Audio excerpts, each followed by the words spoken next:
Welcome back. Now let me tell you why my life's been falling apart. I have a really bad cold, and I can't stop playing Balatro. Or is it Balatro? Balatro? Balatro. Balatro. Balatro. 1 second.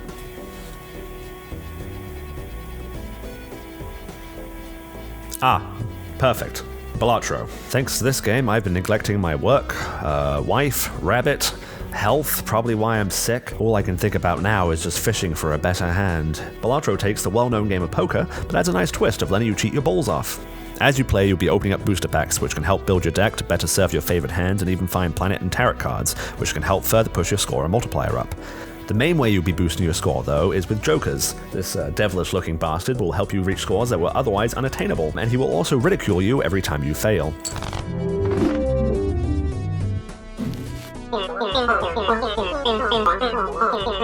I'm someone who's always quite liked the roguelike genre of games.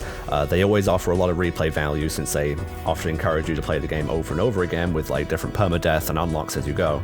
Unfortunately, indie games always seem to fall into two different genres. It's either a open world crafting survival game, or it's a roguelike of some kind with randomized elements. This one goes into the roguelike camp.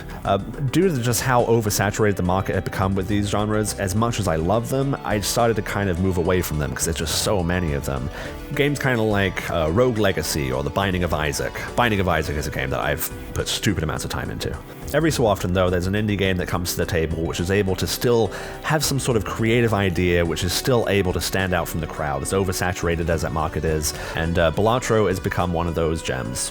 When I was browsing through the Steam store and saw a poker game, I was immediately drawn in. I love gambling. I love poker. Blow away my money? Absolutely. Hell yeah, I'm a degenerate. I'm in. I was excited at the idea of gambling, but with a roguelike twist. Interestingly, though, after I bought the game, I found out the developer actually doesn't even play poker. He said the game's actually based off of a Cantonese card game called Big Two. So that's interesting.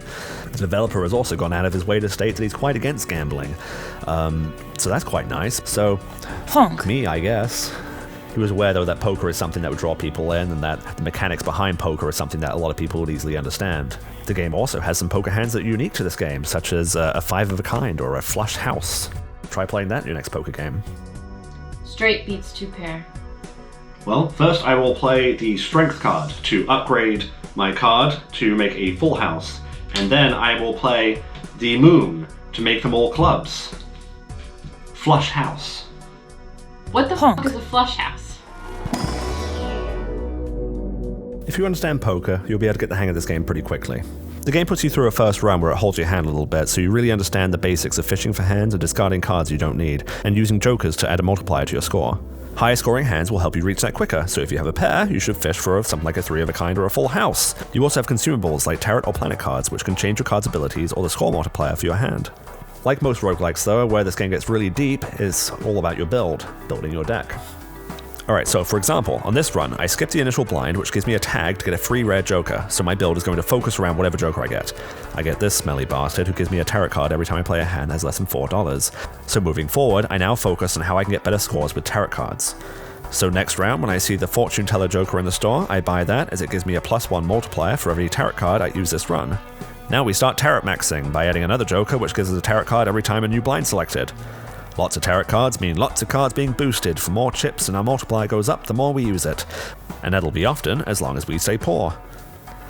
Successfully building a deck like this will help you reach the 8th ante, which is the finish line. And if you manage to get past the finish line, then congratulations! The joke will say something nice to you. Which is quite refreshing after the majority of your runs being losses. Colds are the absolute worst. I mean, you're not really sick enough to stay in bed, you can still kind of work, but you're still feeling sick. I'm doing the review!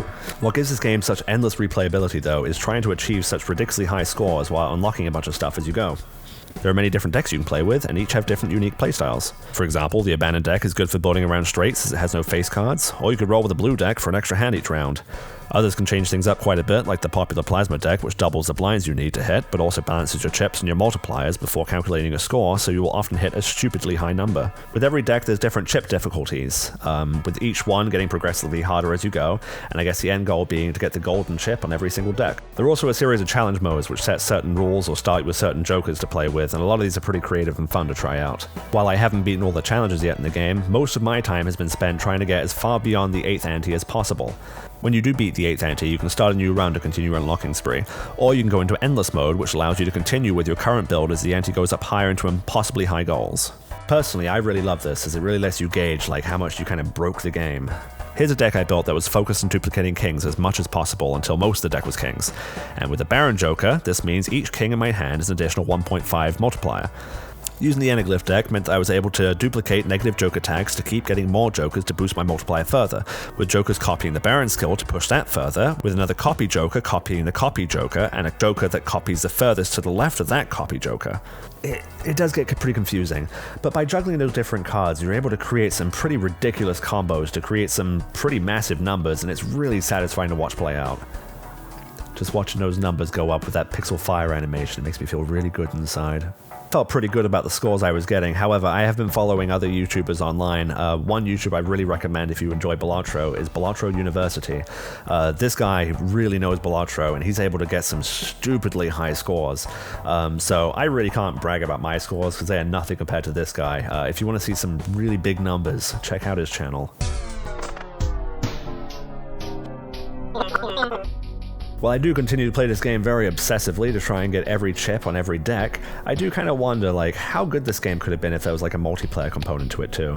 I understand how this game is very much built as a single player experience, but I'd love to see maybe if there was like a sequel or DLC or something as an update where the developer explores bringing this idea to multiple players.